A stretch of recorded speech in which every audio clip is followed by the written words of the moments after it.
This was 3 months ago when I started my kitchen renovation, and 3 months later, this is all that's been done. And going back 3 months when I was in this room ripping up the old kitchen, I thought that by now we'd have a brand new kitchen in here, everything would be done, painted, and it'd be good to go.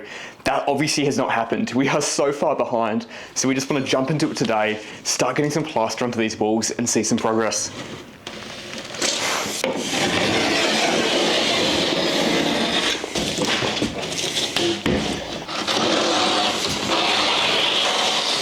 So in the last episode of this kitchen reno, which is probably about a month ago now, I actually started plastering for the first ever time.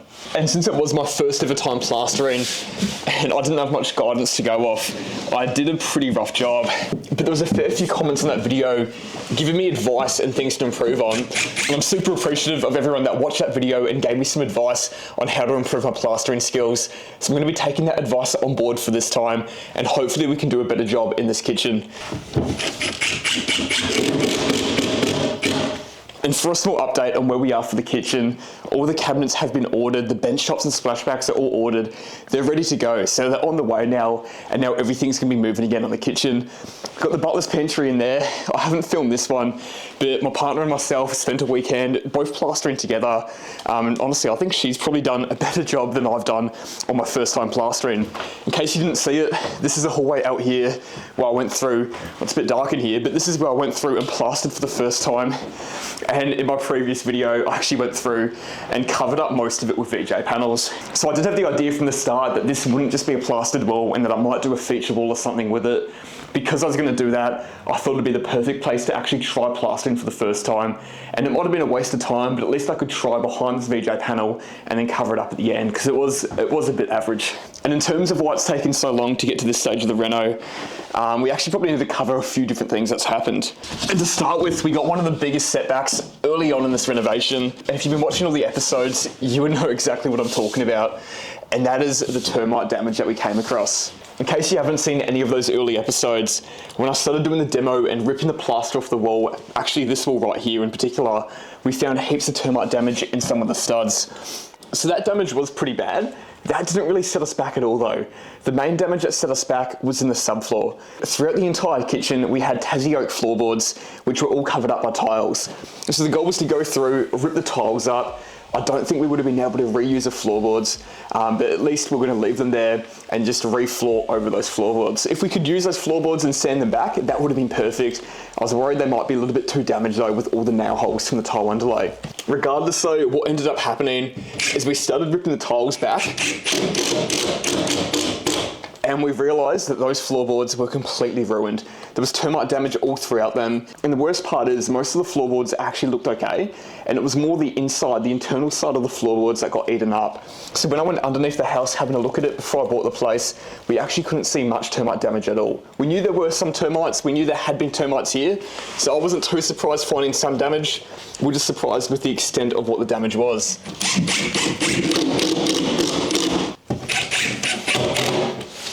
And once we came across that termite damage, it was just a bit of a snowball effect leading on from there. Firstly, there was obviously the time included to go through, fix all the termite damage, pick up the materials, rechange the timeline for the job. So that in itself would have pushed the job back, nothing massively, but just a few days here and there. The other things that came up from the termite damage though was firstly, I only had a small amount of time off where I was trying to squeeze this kitchen reno into. I knew I wasn't going to get everything done, but I was hoping to get a large portion of the reno done in that time, and then we could be at a point where I can just start doing bits and pieces here and there. And then the other thing we came into was all the extra costs that was associated with the termites that we didn't think about. Firstly, it was paying for all the materials, but then also covering my labour while I'm at home doing this renovation instead of making more money.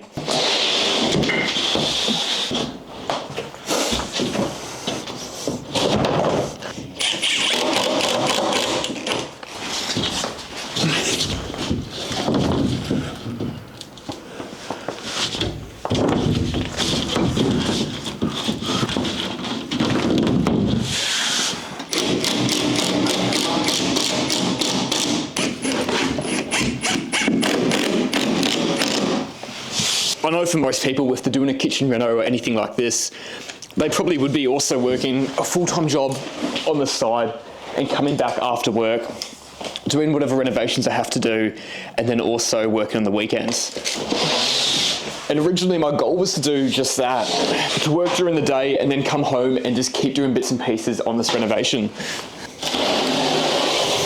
But the only issue that I had is that the jobs I was doing during the day, I was still filming those, planning to turn those into videos, and I was coming home almost every night, editing the videos, and just spending all my time editing, meaning we had no time to come through and keep doing work on the kitchen.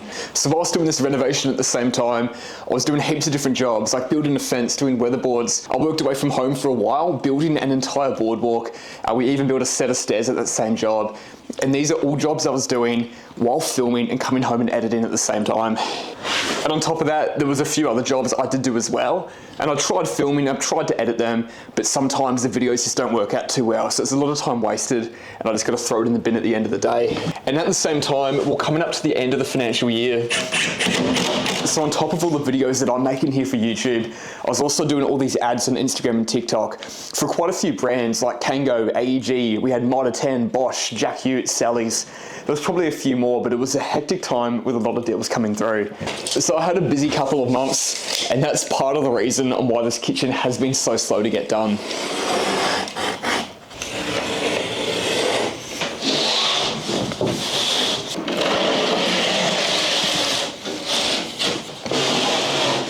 So the last couple of months have been quite flat out. And then on top of all of that, not having a kitchen at the same time makes it that little bit more challenging. Not having a kitchen was rough, but on top of that, since everything was open, our house has been freezing over winter. So doing the reno in the middle of winter probably wasn't the best idea. And in order to take a quick break from the cold house and not having a kitchen, my partner and myself did also go over to Bali for a bit of time, which also didn't help with trying to get this reno done. So I mustn't be a true Aussie because that was the first time I've ever gone to Bali. And I'm a bit gutted because whilst I was over there, I was trying pretty hard to make a video and actually meet up with some local tradies, go onto one of the work sites and have a look at what the work sites are like in Bali. This holiday was pretty rushed and I only thought of this video towards the end of my stay in Bali, so it didn't really leave me with enough time to sort anything out. But just even walking past work sites on the street, some of the stuff you see in construction there just blew my mind on how crazy and unsafe it was. Actually, while I'm going through and telling you guys about everything that's been going on over the last few months, I also want to address a few comments that I've seen come up. And these are comments related to the video I did maybe 2 months ago on how I'm going to be training for an Ironman. And upon posting that video, I knew things are going to get quite busy, especially with this renovation going on.